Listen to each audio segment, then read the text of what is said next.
हो गया। चल बोल बोल इधर बोल। वकास है, मैं आज खरीद कर लेके आ रहा हूँ। बोल 25,000 की मैं खरीदी है। सर ये भैंस ली थी 25,000 रुपये की, ये अब मर गई, ये अब आराम हो गई, ये अब फेंकनी है। तो भाइयों ने पकड़ लिया था, हमने कहा कि अब हमारा नुकसान हो गया। भाई कौन?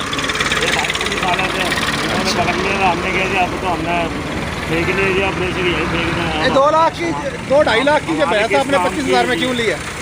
2-2.5 लाख की भैंस आपने 25,000 में क्यों ली है? बीमार की सर्दी जब आप क्या काम करते हो? गोश्त का करते हैं सर। कसाई हो? जी सर। किधर फटा है आपका?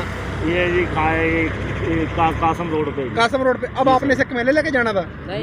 अगर तंदुरुस्त होती तो कमेले जाती जी। ये अब बीमार हो गई, मर गई। यार ये मर खरीदी गई। बीमार है ना। आपको रोका तब ये मरी हुई थी। ये मरी हुई थी। मरी हुई भैंस आपने इसमें लोड की हुई है। नहीं सर। डाले में दिखाओ जी डाला। सर जी वो डाला दिखाओ, मरी हुई भैंस इन्होंने लोड की हुई। नहीं जी सर जी, ये डालने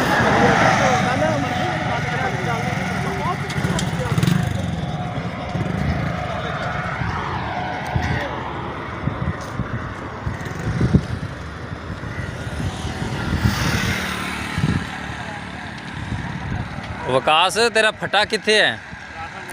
हैं? कासम रोड पे फटा है। ठीक है, 25,000 की खरीदी है।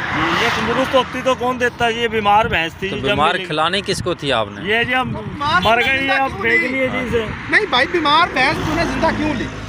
बीमार है जी अब। तूने बीमार भैंस जिंदा क्यों ली? बीमार